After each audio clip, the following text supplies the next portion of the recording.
Vyasam Tachodayamudire Nashaprayeshu Bhadreshu Nityam Bhagavata Sevaya Bhagavatamashake Bhakti Bhavati Naishiki Krishna Sadamo Bhagate Dharmaganadi Bisa Kalanashta Kishamesha Purnarkatanodita Sarvedanta Sarani Shri Bhagavatam Ishite Tadvasamrita Triptasya Anyasya Ratikvachit Krishna Tuya Bhagavata Vivasavashaya Pradishoke Pradyakshay Nanartakai Priyamaya Bhagavate Sri Krishnanga Chaite Krishna Gopi Krishna Ranga Srimad Bhagavatam Mahaprabhu Ki Jai.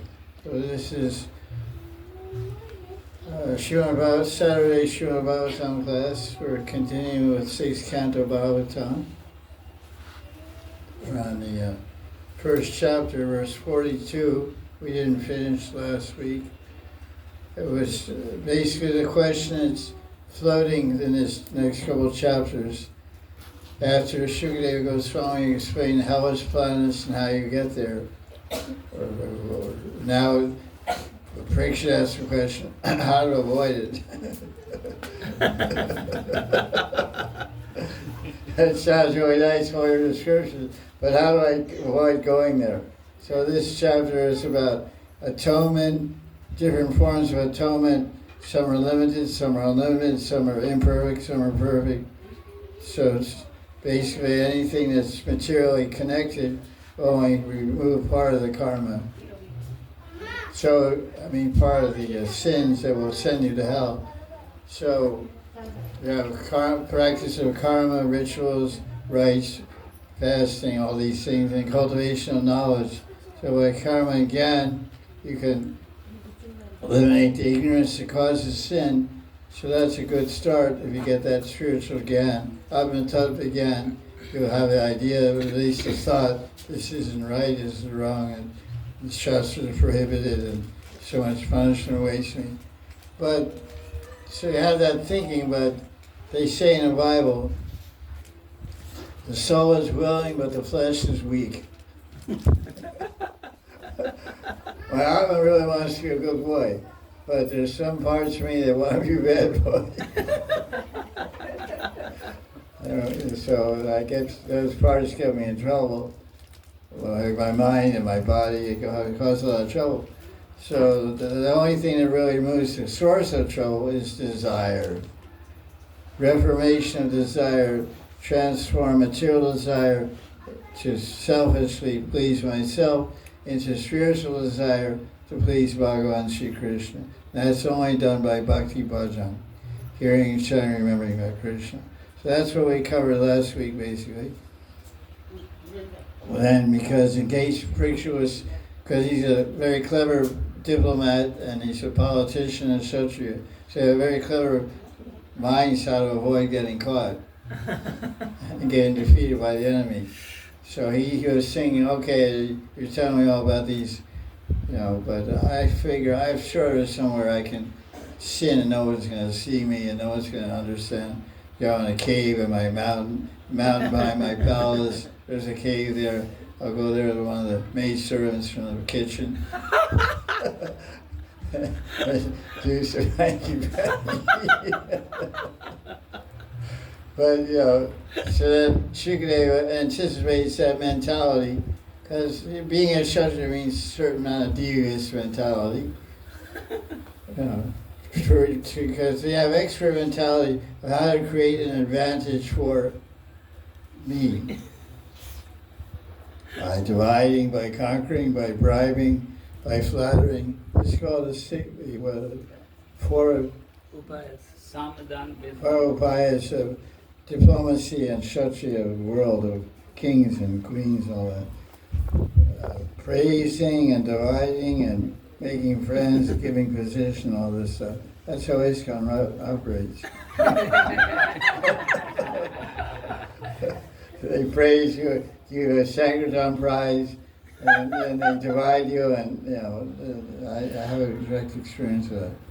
It was a fun experience for both parties. They enjoyed my association. I enjoyed theirs. but time did us part, as they say. So let's see. So Shukadeva said, listen, forget it, Pritchard, you can't escape. Somebody's watching you. Yeah, there was a famous band called Sylvester and Sly Stone or something like that. It's called Big Brother or something. Somebody's watching you. Somebody, he had a great voice. So, I don't know, his name was Sly, I guess. I don't know. Somebody's watching you. That's the trouble, problem of this world. Now really people are watching all this digital surveillance, there's somebody's got a camera in your place in your ear, so it's there, it's so microscopic. So let's review what they are. The air, here's 13 witnesses. The air, the day, the Davises. Where do the Davises live? Question. Heaven. Too clever. Do they live in Devaloka, Swargaloka? Yes.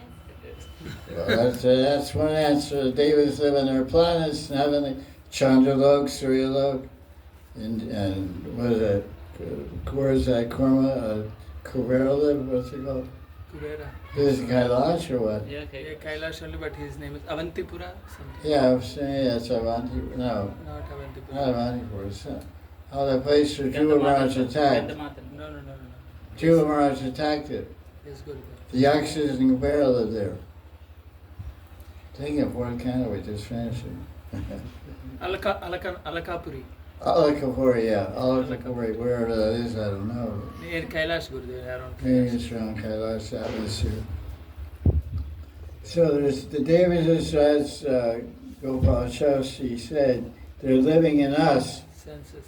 Where does Surya live? Eyes. Eyes. Where does Varuna live? The mouth. Where does Vayu live? Lungs. Nose. Nose. Nose. Where is so they all live in different. Indra. Hands. Hands. Brahma in intelligence. Really? Yeah, I think you moved out, man. You didn't pay the rent. You kicked him out.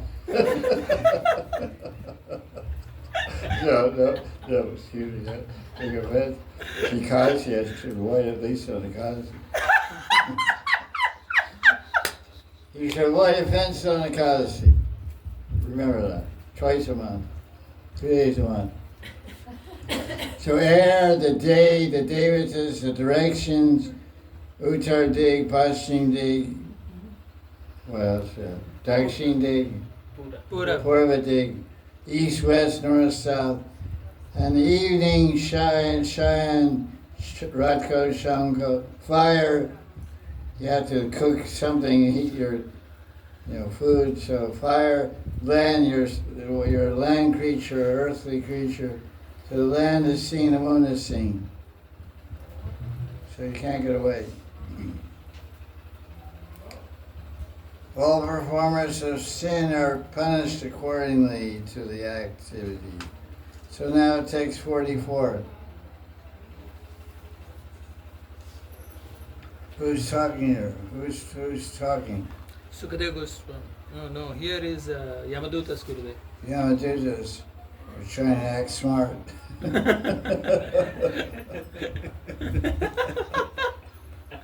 Like all of us. We should do this set up straight. Okay, so this verse 44 explains, while everyone is subject to punishment, all persons, even pious religious persons, commit sinful acts. What's an example of a religious pious person committing sinful acts? Ajamila. Yayati. Well, yeah, I said person. What's an example that even because a pious religious person may argue, very dharmic, I'm following all kinds of religion, I don't do any sin. But there's 5 kinds of imperceptible sins which are only counteracted by the sin, the aparad, or the sin of that, for committing that, the reaction, it's only atoned, although you don't remove the tendency to do that. It's only removed by 5 types of yagyas. So what are the 5 types of imperceptible sins that everyone, even religious people, accumulate? Drinking, While walking and eating, that they kill. While walking, you kill so many ants. While breathing, you kill so many ants. While cooking with wood or gas, so many little insects are inside the wood. They get cooked, roasted, or they fly into the fire. So cooking with fire, breathing, walking. What else? That's 3. drinking water. Drinking water. Drinking water because because you have to filter the water through a screen when you go to the river.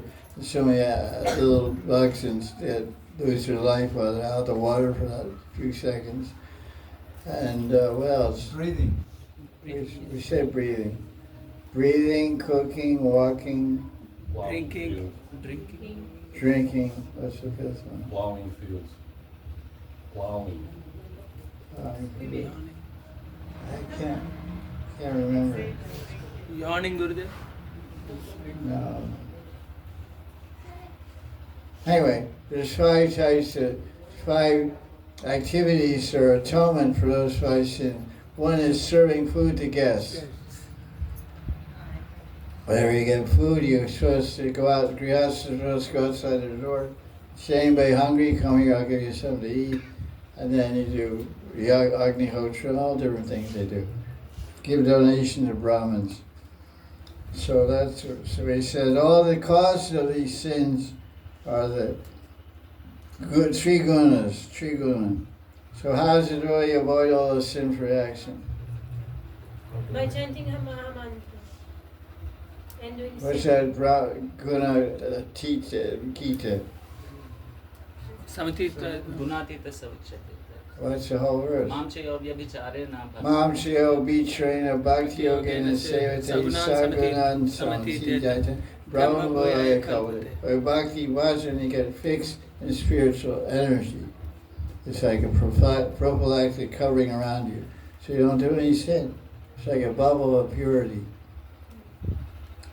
So the gunas don't touch the one is full of bhakti.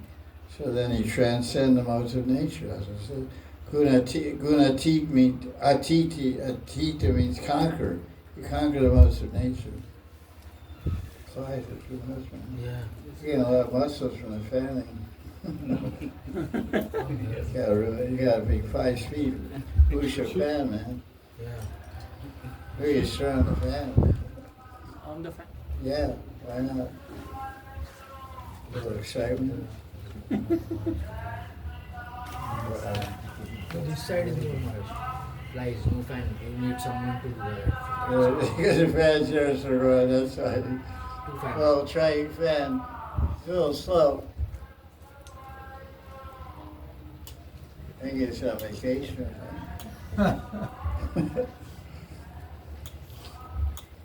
This world is 3 kinds of humans: pious, sinful, and mixed. Where you fall in there? Middle. The mixed fall. That's the ghost. What's going on? Come on, the guy didn't know how to control the phone. That's ridiculous.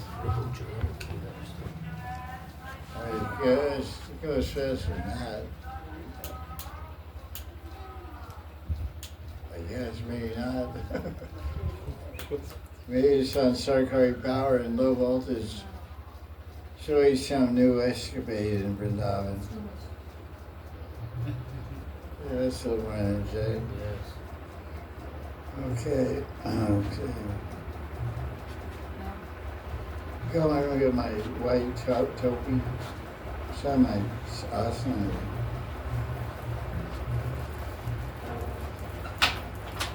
Okay, so 648. Yamaraj knows everything like Brahma. He knows the previous condition of living entities. So he knows what everything we did, so he's already got a suitable body lined up for us when we leave this world. So that's good to know. No hesitation. We'll get right into it. If you have one, start trying another one. He says, Manasa Purvamipashati. Manasa Vipashati means he sees expertly with the mind. Pashati means it's revealed. Things are pashati, revealed in his mind. Mana Vipashati, very specially revealed in the mind. How so? How does he get the revelation? Krishna. Yeah, because he got secretaries. He's a practical minded guy. Just like once, Prabhupada was interviewed in Los Angeles by some newspaper, and he was saying, how do you communicate with Krishna? And then Ramachar was there. He was a Brahmachari then, BBT in charge or something.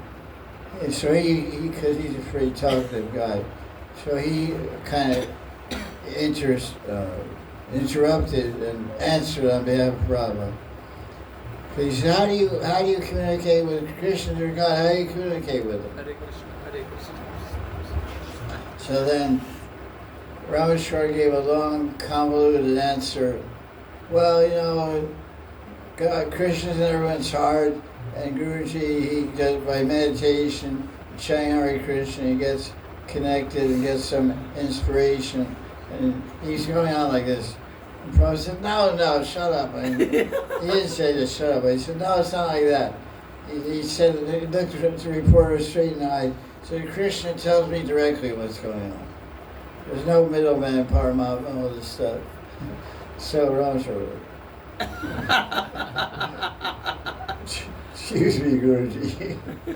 He was a little bit out of the line, obviously. He shouldn't have spoke. Prabhupada said, no, sorry. So then the newspaper reporter was incredulous. He said, really, you speak to God? Prabhupada just said, for Prabhupada, it's nothing to argue about, It's like, it's a matter of fact, you don't? If it was me, I would have said that. Don't you? I speak directly. What about you? Or don't you? No, not today. So, Yamaraj, he sees everything in his mind. He has all these secretaries. What are they called? Shravanisa. Right. Good memory. Shravanis and Shravanas. Male ones are Shravanas, hearing everything. Because wherever you are, your heart's beating, not making noise. So they make noise, they immediately come there. They're expert in they're noise professionals. They're Shravana, they hear. You make any noise, they're there. Boom. It's like a dog. As soon as you open a pack of potato chips in the kitchen, the dog's upstairs. He goes running down, starts whining, saying, "Give me some chips." Want some sheets, So they have expert ears. They say dogs sleep with one eye open. It's not possible to open one eye. I don't know. Oh, yeah, I guess it is. A little awkward to sleep. There's something in Vadesh or Charyapanit said a good disciple should sleep like a dog. Did he do Vadesh? Kabir Das Dohe, Gurudev. Huh? Kabir Das Dohe, I think. Maybe some famous poet or writer. Yeah, he says. But a good disciple sleeps like a dog, means always attentive. Dog is whoa. So the disciple, the Guru has a bell in his room. He's ringing the bell. There's like 5,000 dogs or so. So I was outside the door sleeping. Because there's stuff in the Liga Amrita about that. Servant came out. Prabhupada came out of the room, woke up the servants. Did you hear the bell? No, Prabhupada.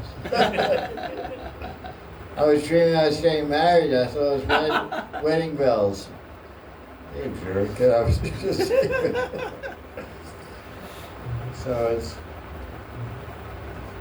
So we should sleep like a dog.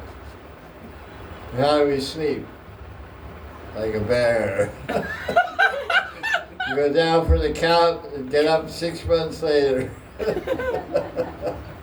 1, 2, 3, 4. When you go down, you're down. Subterranean, sojourn. Okay. So, 648, Yamaraj by his mind sees everything. He's omniscient, equal to Brahma. That's why the verse says Bhagavan in the Sanskrit. It says Bhagavan Aja. Yamaraj is compared to Aja. Why is Bhagavan called Aja? Who, when you say Bhagavan Aja, what's that tricky way? Who's that talking about? Brahma. He's not born. He just appears out of the navel. Who's his mother? Navel? Navi Dasi? No. So he's unborn because Krishna takes birth. Appears to be. So you can't call Krishna Bhagavan Acha. Even says one of the Janma Karma, one understands the nature of my birth, so he takes birth. But Yamaraj is omniscient, just like Brahma. So BBT commentary, we have something here.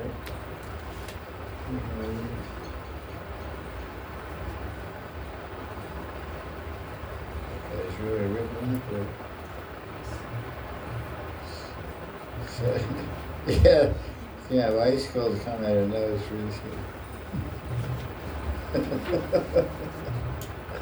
It's a little ferocious. Now you look better now. Huh? You look healthy now. Yeah, anyway. It's nice left town for a while. Could take it. It's okay, let's see what happens. Either the flies die or I die. So look at commentary, Prabhupada, on verse 48. Yamaraj, by the grace of... Oh, I really like this idea of Prabhupada. Look at the translation. Look at your translation, 48, and listen to my translation. Prabhupada gets this verse. The omnipotent Yamaraj is as good as Brahma. Although he's in Pichiloka, he's also in everyone's heart, like the Paramatma. He mentally observes the past activities of living entity, thus understands how living entity will act in the future lives. Yamaraj, by the grace of Paramatma, can see the past, present, and future. What do we call a sage who can do that? Srikalagya. He knows the past, present, future. So we know something about our past, this life, we forgot most of it. We know something about the present, we forgot most of it. We know nothing about the future, so we're not Srikalagya. So Yamaraj decides the fate of the jiva in consultation with the Paramatma. That's very interesting. Like we said, Prabhupada talks directly. I guess Prabhupada was thinking of his biography or something. Yamaraj speaks directly to the Super Soul, like me. Because that's what Prabhupada answered the newspaper reporter. How do you communicate with God? I talk to him directly. So he writes that in the commentary. Yamaraj consults directly with his Paramatma. The actual decisions concerning the next life of living entities are made by Super Soul. When Prabhupada was in Hyderabad, 1976, he gave Diksha. And one sannyasi, Mahamsa Swami, he was preaching over there in Hyderabad. He's an Indian sannyasi. And he said, Prabhupada, there's two, where's Hyderabad? What province? Telangana. Andhra. It was Andhra at the time, now it became Telangana. Okay, well, anyway, from Andhra. See, those two ladies, leading ladies are going to initiate. Somebody told me yesterday they were drinking tea in the marketplace. And Prabhupada said, I know already. So then he said, okay, well, you're going to still initiate? He said, yes, if they promise tomorrow to give up all this, then I'll initiate them. So that's called Kripa Shakti Murti, Vaishnava, what do they call it? Vaishnav. Vaishnava Kripamurti. Yes. Vaishnava's ocean of compassion and mercy. So he didn't really phase him much. Okay, today they're drinking coffee, tomorrow they said they'll give it up forever. Well, this shit, Prabhupada's really relaxed. I really liked it. Prabhupada's very broad-minded and compassionate. Although people think he wasn't, he was actually. He accepted all of us, so that shows how compassionate and broad-minded he is. So let's see. There's another commentary here I noted, and it's verse 49. The human being must be educated to understand his past life and how he can endeavor for a better life in the future. Prabhupada lectured on this in New York City in 1971. At that time, he gave a very famous lecture. It was famous for my years to hear. Oh, he said it here also. Yeah, because in that lecture, I hadn't even read the fourth canto at that time.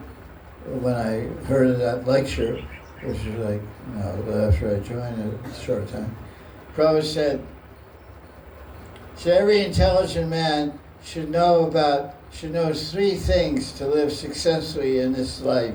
He should know about his past life, what his future life will be. And we're from India. In India we have a shastra called Briga Samhita, compiled by Briga Rishi, who's a monastic putra of Brahma, mental created son of Brahmaji. And in that shastra, they have the life story of, it's divided into 4 parts, something like 4 times 88,000.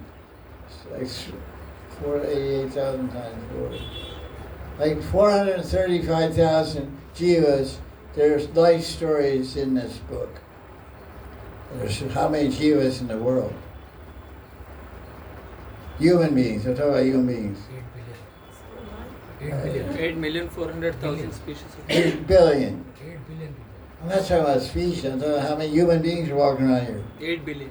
8 billion. Yes. For 8 billion men and women in men and women's bodies, only 450,000 of them can find out about their past life. Pretty interesting.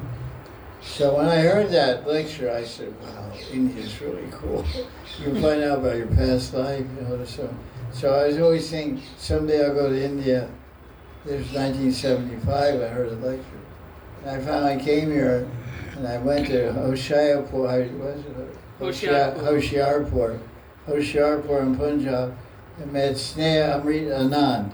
Sneha Amrit Anand was working with Lily Canto from LA and doing all past life readings and looking on the, what do you call it, pata, leaf or whatever. This, of course, is printed out, but finding out the history of different devotees. Some he couldn't find. The odd part was the day he got to with his wife, and he arranged so many customers for this Springer reader, but when he asked to have his done, she couldn't find his. It was kind of an irony, He arranged for so many hundreds of devotees to go there and hire her and pay for, some donation, whatever, I forget, to have it reading them, but he could find his wife, he couldn't find him. So it was a little frustrating for him.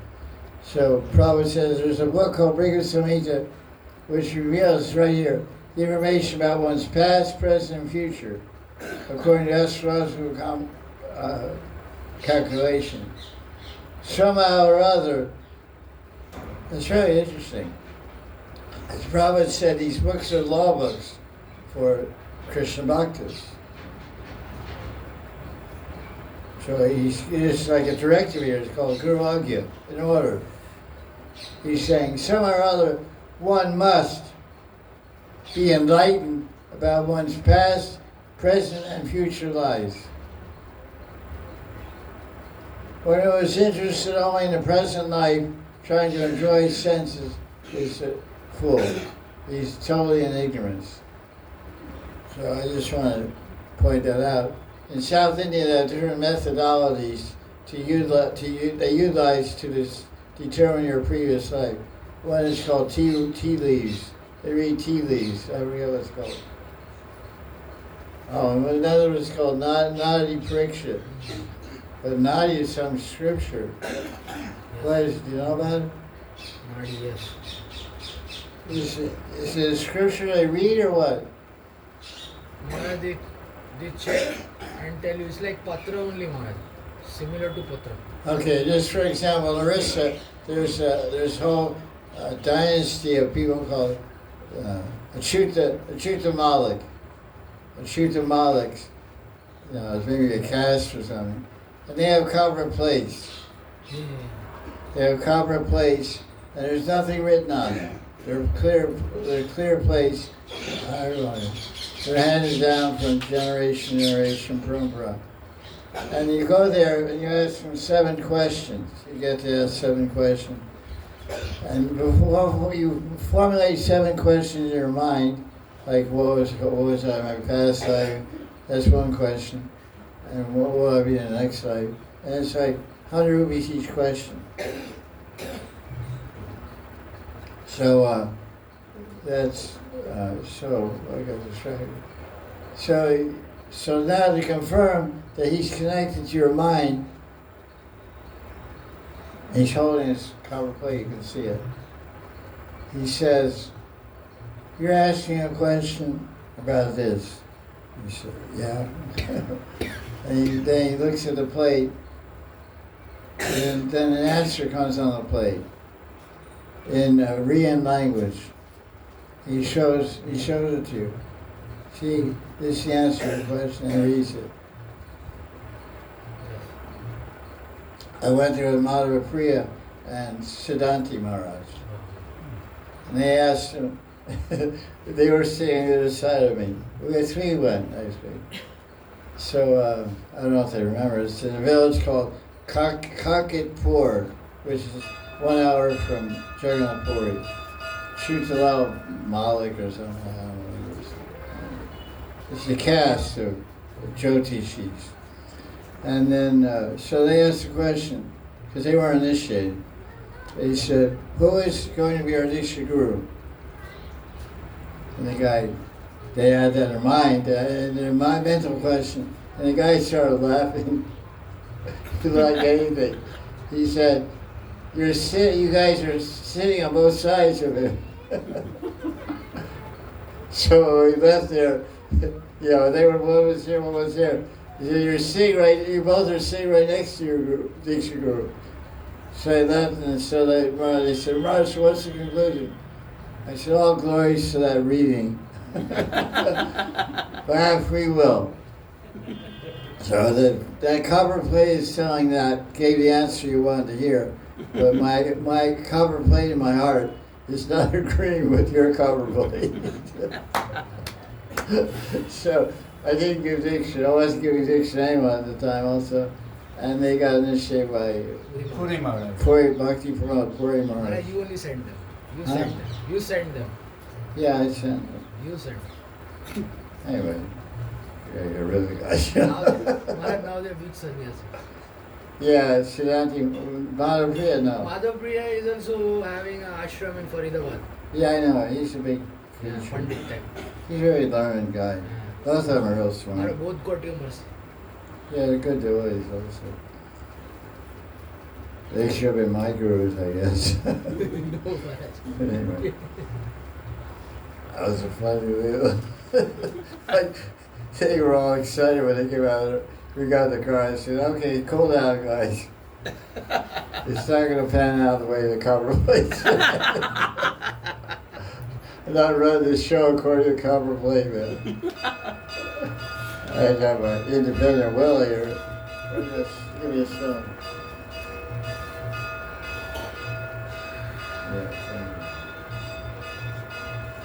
Yeah, the copper plate wall. Another one of my interesting Indian leelas. What's that guy? Oh, I am.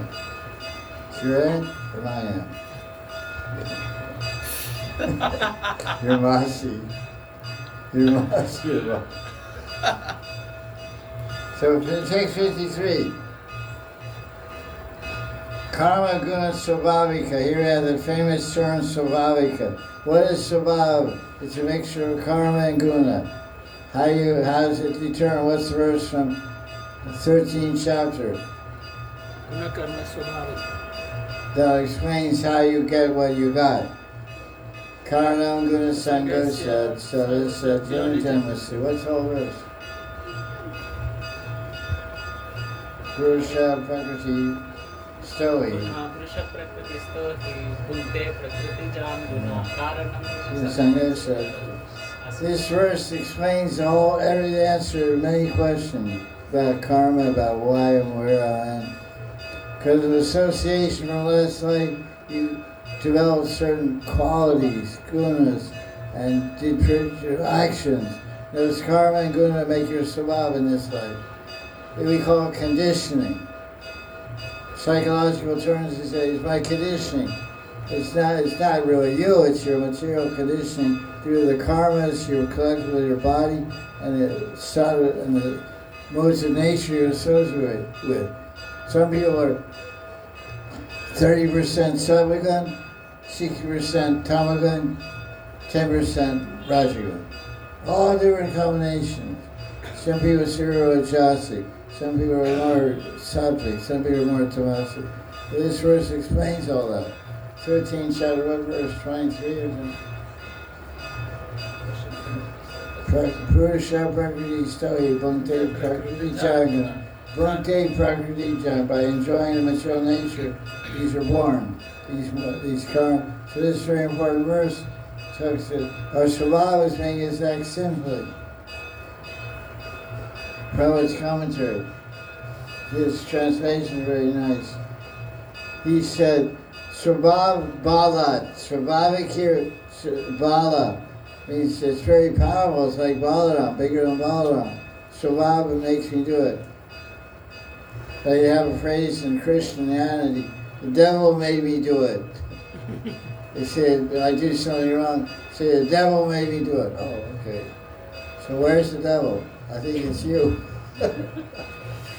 You can't say, go catch the devil and punish him. You're the devil, we'll catch you and punish you. So Prabhupada's translation 53. Now a single living entity can remain unengaged for a moment. One must act by svabhav, according to the modes of nature. A natural tendency forcibly makes one work in a particular way. Purport. Svabhav is one's natural tendency, the most important factor in action. One's natural tendency is called a srup. What is the srup of the jiva? Jiva Swarup Krishna Nityadas. Jivara Srupaya Krishna Nityadas. The natural tendency is to serve. Is to serve because the jiva is an eternal servant of Krishna. So let's look at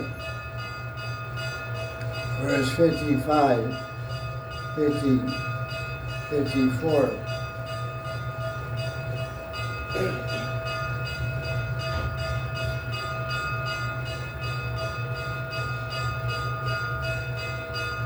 Let's see what, you can read your translation now, read the translation here. Prabhupada's translation. The karma a living entity does, whether pious or impious, are the cause for fulfilling its desires. The unseen cause is the root. What is the Sanskrit for unseen cause? Avyakta. Udapana, Namitic Karan, Udapa, is that other term? Upadana Karan. Upadan Karan. So the invisible cause, Upadan Karan, my svabhav or Krishna will or whatever. And the namitic, it's happening right now. Like a namitic leelas of Krishna. What's an example of namitic leelas of Krishna? Krishna's birth. Krishna's birth. It's called Killing occasional. demons. So occasional cause, if something happens and I do it. And so the other cause is caused by our karma or Krishna's will. unseen cause. Because of intense desire, living entity takes birth in a particular family and receives a body, like its mother or father. Oh, so that's pretty obvious. Let's see a commentary on this one. The subtle body is called what in Sanskrit? Sukshma Deha. Subtle body? Sukshma Deha.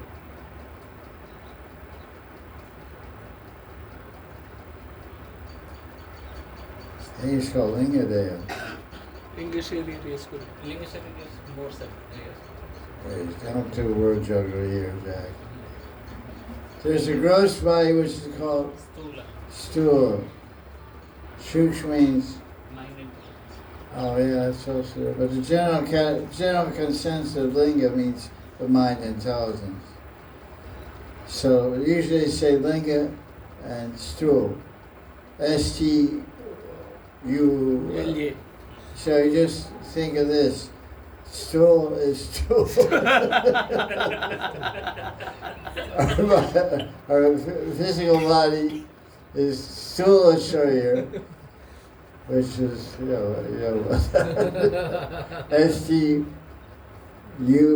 how do you spell stool? STHUL. Oh, S-T-H-U-L. Stool.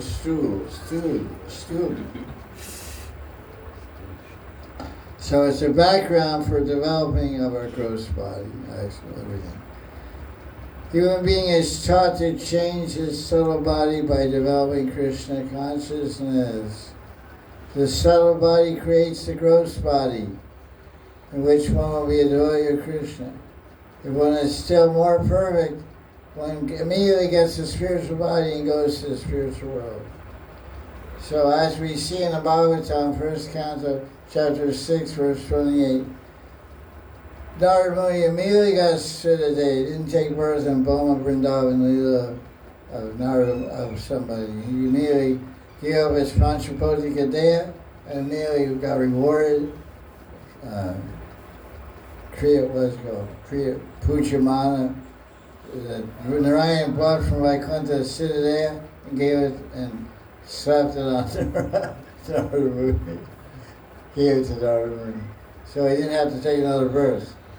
Vishnu Chakravarti propagates the idea of taking another birth to develop finer sentiments of love in relation to Krishna. But an example of Narada Muni from Bhagavatam, he followed Vaidhi Marg.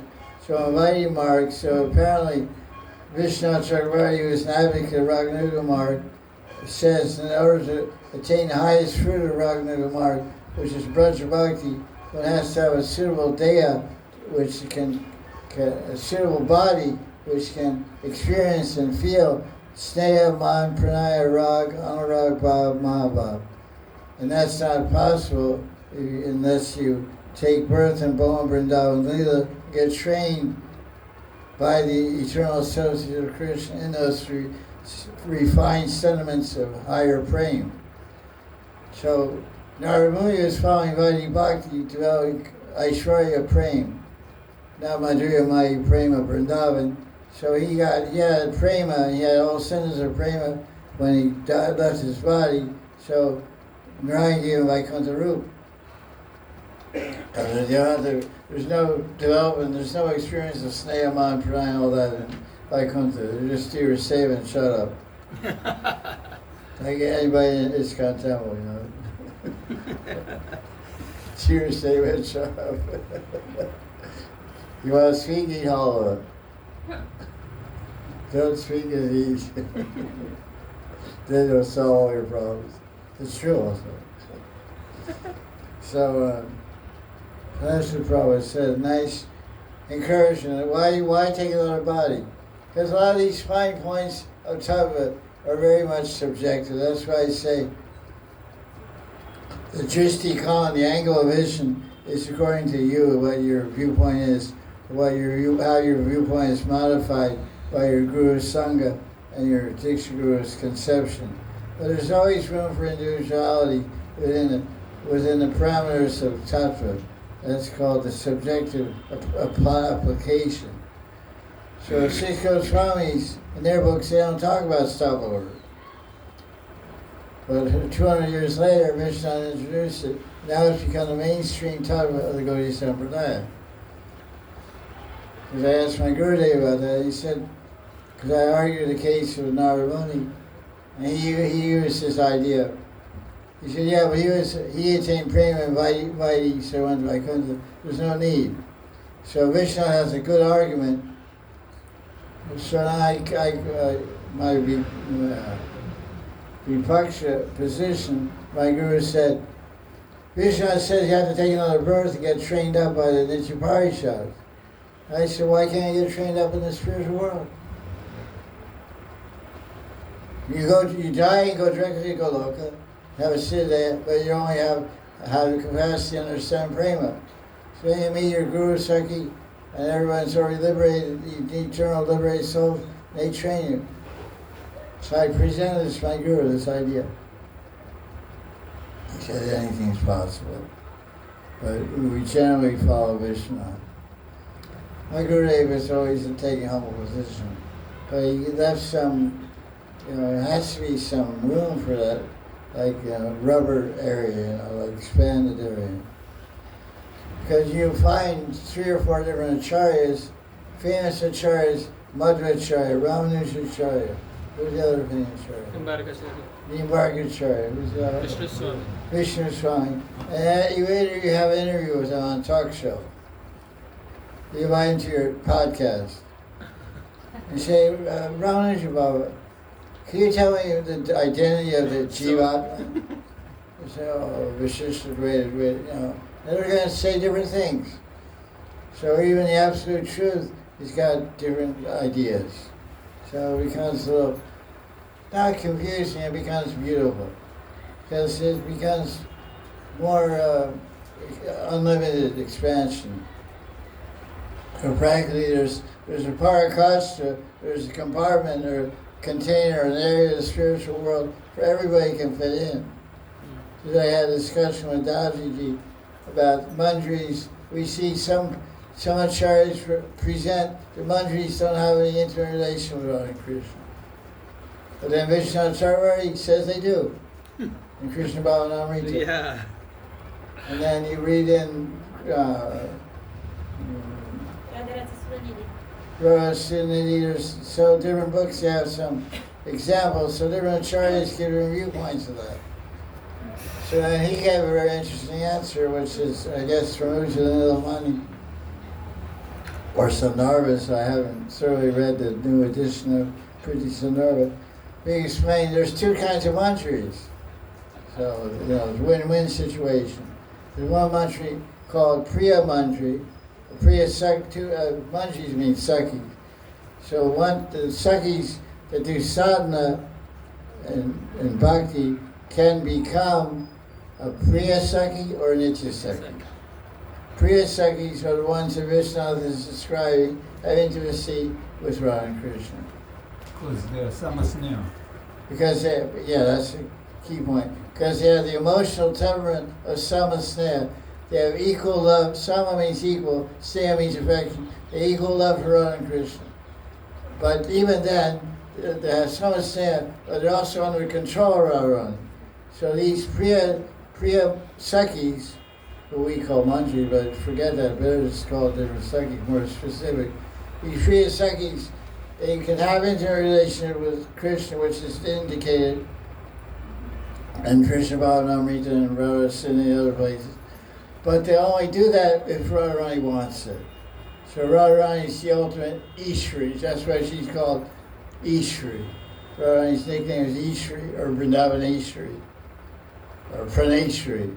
For Krishna, she's Krishna's Praneshri. For Radha, Krishna's her Prananath. For Radharani, Krishna's her Prananath. And for Krishna, Radharani's his Praneshri.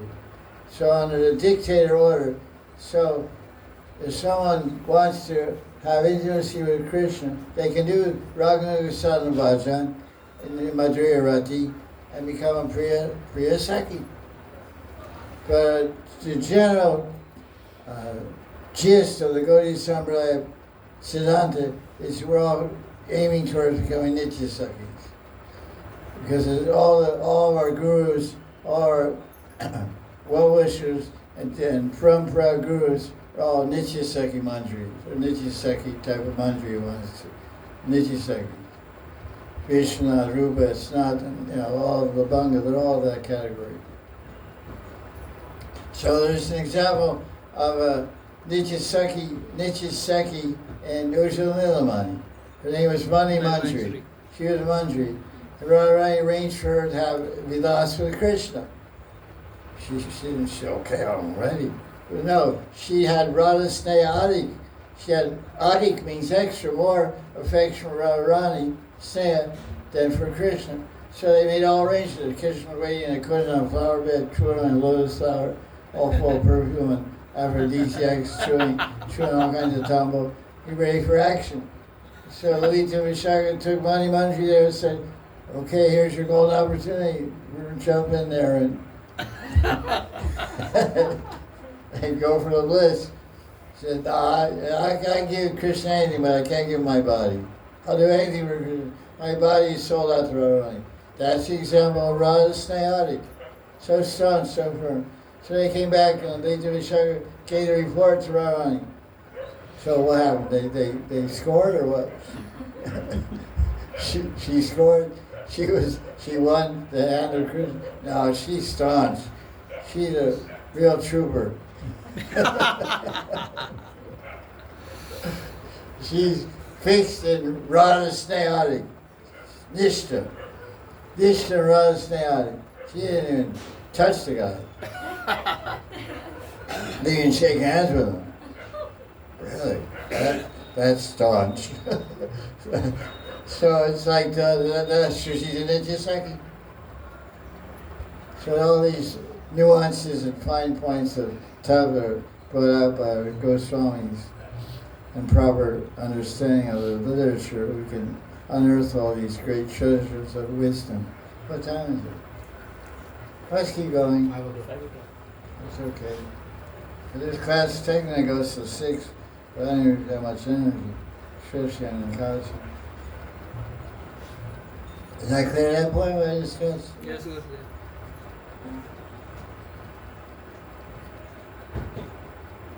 So it's a little confusing, and Taji studied deeply and has blessing of his gurus, so he explained it to me. It's in Radha Krishna Ganadesh Deepika of Rupa Goswami. About the Priya Sakis? All these divisions. Yeah. And who's who. Yeah, I think I saw there. I didn't quite be able to pull it out myself. Thank you. Yeah, we can see things we see, but apachati was a see but don't see. Pashyan api na pashyati. Yeah. Pashya. Pashyan api na pashyati. Pashyam api na pashyati. We see what we don't see. We see what we don't see. We see with our eyes, we think we know, we don't really understand what the hell's going on.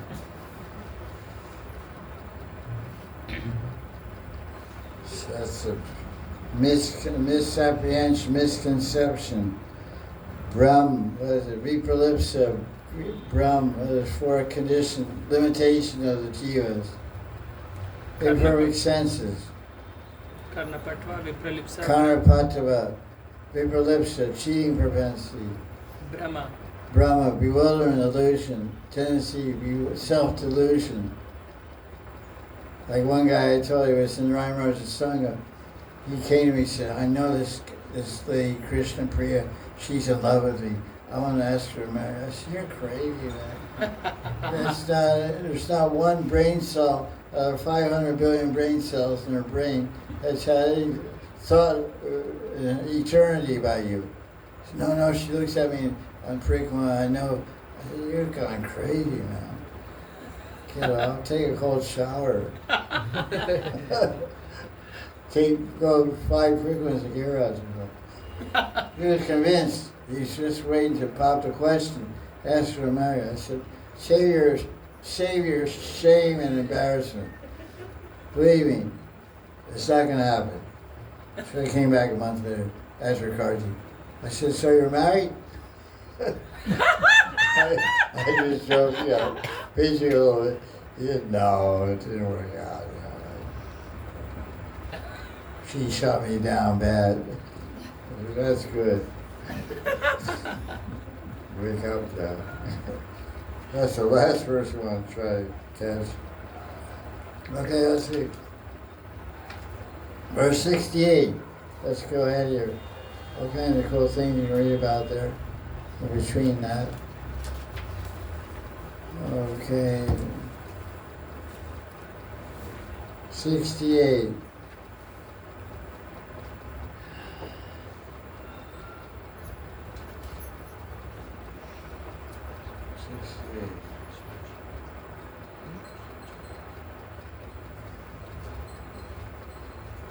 So Jamil, of course, the story of Jamil is going on here in the background.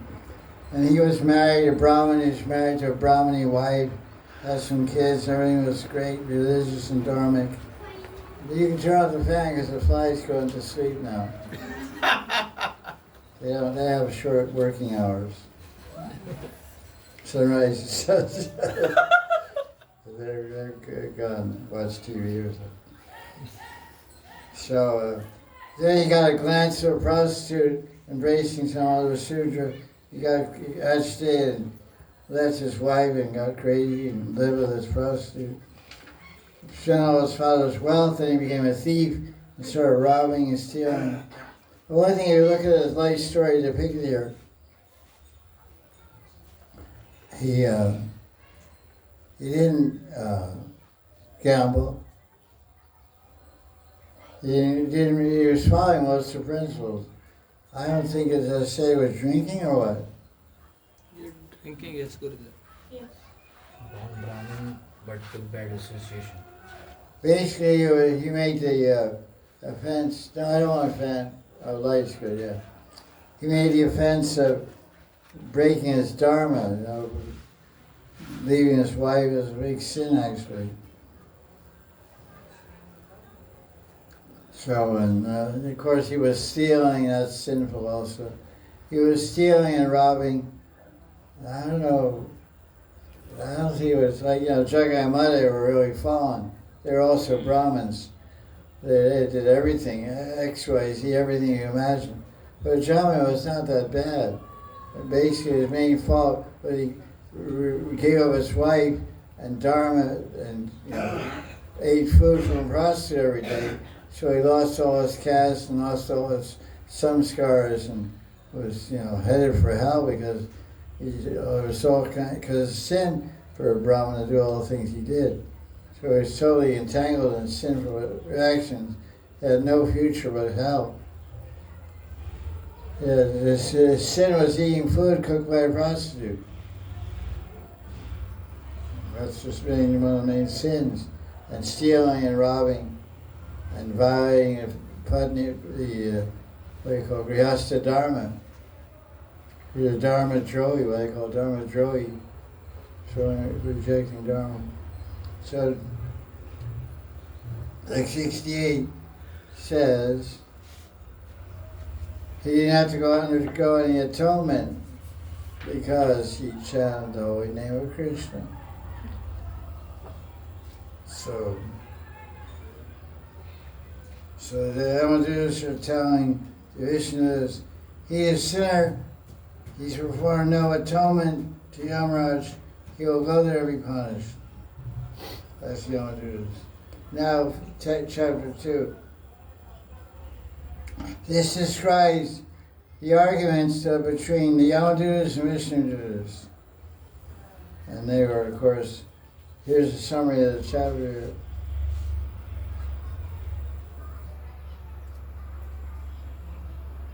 Jamil realized the extent of his good fortune. He understood what they were talking about, Yamadus and Vishnudus, and eventually became pure devotee of Krishna. Actually, Vishnu, I suppose. He lamented about his sins and condemned himself again and again. Finally, because of associating with the Vaikuntavasis, Vishnu Bhaktas, Vishnu Dutas, he gave up everything, went to Haridwar. Engaged in bhakti bhajan, always meditating on Krishna, and then when he was giving up his body, Vishnu reappeared to him and took him on a golden viman and went to Vaikuntha.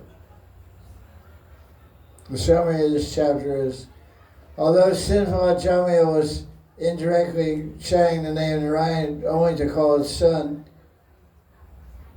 the holy name chanted even inattentively, without intention to please Krishna, got him liberation. So he was very fortunate. So I'm going to see what the Vishnu say here. Look at this verse number 4. What's the verse of what's the read the Sanskrit. यद्यदाचरति श्रेयान् इतरस्तत्तदीहते स यत्प्रमाणं कुरुते लोकस्तदनुवर्तते. Translation. Follow. Whatever the excellent man performs, the others follow. The people follow whatever he sets as a standard. Yeah, that's right. You see the Bhagavad Gita, sometimes they call it Gita, the Bhagavad Gita, Gita Upanishad. Because there's many verses in Gita that are right out of the Upanishads. So Krishna, when he spoke the Gita, he already had he had a verse book with a ring binder, you know. He had the Shlokamrita. Huh? He had the Shlokamrita. Yeah. First historic copy. He did a reprint. Yeah, she'll go read. Don't plug your books here. I have 50% of the proceeds. So, he looked through his verse book and he quoted a verse from the Upanishads. Sarvato Shi Shiro Mukam. Sarvato. That's right from Upanishads. And then so now he's quoting a verse from Bhagavad Puran. Because Bhagavad Puran is spoken way before the Gita. No, actually. Seriously. But anyway, so the other way around. But the same verses are in Gita.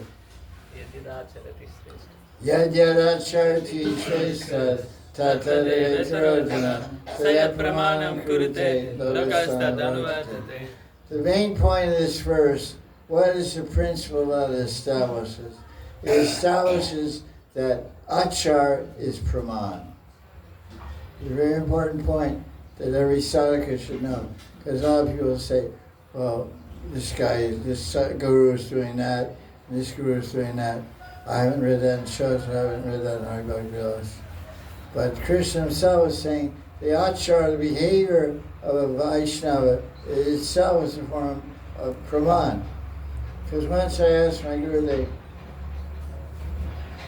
Pandit Sri Krishna Babaji, about a particular point, and he said it comes down through Mahajanavani. Like, I heard him giving a Bhagavad class for 1 month in Karti in Bengali. I listened every day, so I followed a little bit. And he said that Mushakunda, when he was liberated by Krishna, by Krishna Lila, and he wanted to go to Krishna. And Krishna said, "You're too big, you're too tall," because he was from another yuga. He was like 5 meters tall or something, huge. He said, "You just wander this earth, and next life you'll attain me." So my Gurudev in that lecture said, next life, Mushakunda became Jayadeva Goswami, who wrote Gita Govinda in Kali Yuga. So I heard that in class. I was taking notes in class in English. I went to him later, met. I said, "That's pretty astounding. Where do you get that?" He said, "This comes down through the sadhus," because he was studying with Pandit Ramdas from Bhagavad Nivas and Priya Sharan, different Babaji. He was living there 10 years from now. They would meet and discuss the Tattva. So he said, this comes down through our Mahajans and Gaudiya Sampradaya. So that's an example of Tattva coming from sadhus, but also behavior, so many things. Like, I forget what he said. Like, he said, whenever you drink water, you should always drink with your right hand. never, always swinging the right hand. I said, I read Hari Bhakti Vilas, I didn't see that. He said, not everything is Hari Bhakti Vilas. A lot comes down through tradition, through the Mahajans, through the sadhus. These are things sadhus do. So this and he quoted this verse from Gita, 2nd chapter, whatever. Yada charati tree. Achar means behavior of saying people becomes a praman, becomes a source of evidence for behavior or even tattva. So it's just a point to me. So that verse is quoted here. So now, verse 7, read the Sanskrit.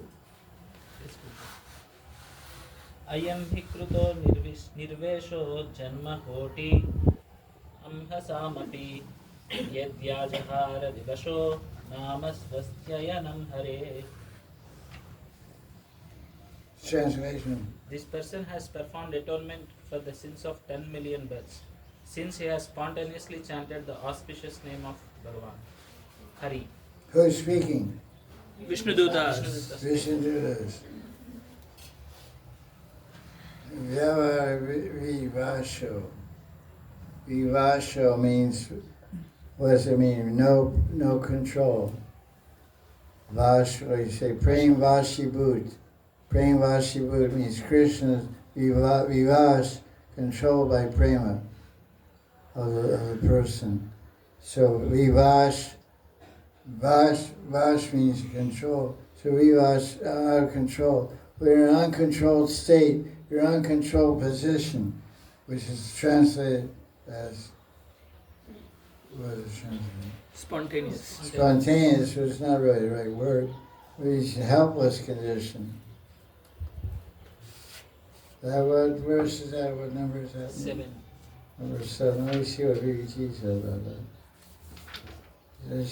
Spontaneously is not the right word. The word doesn't mean that. I mean, it's not a common, it may be a secondary meaning, but not a primary meaning of the word. Prabhupada's BBT says, Vivash in a helpless condition.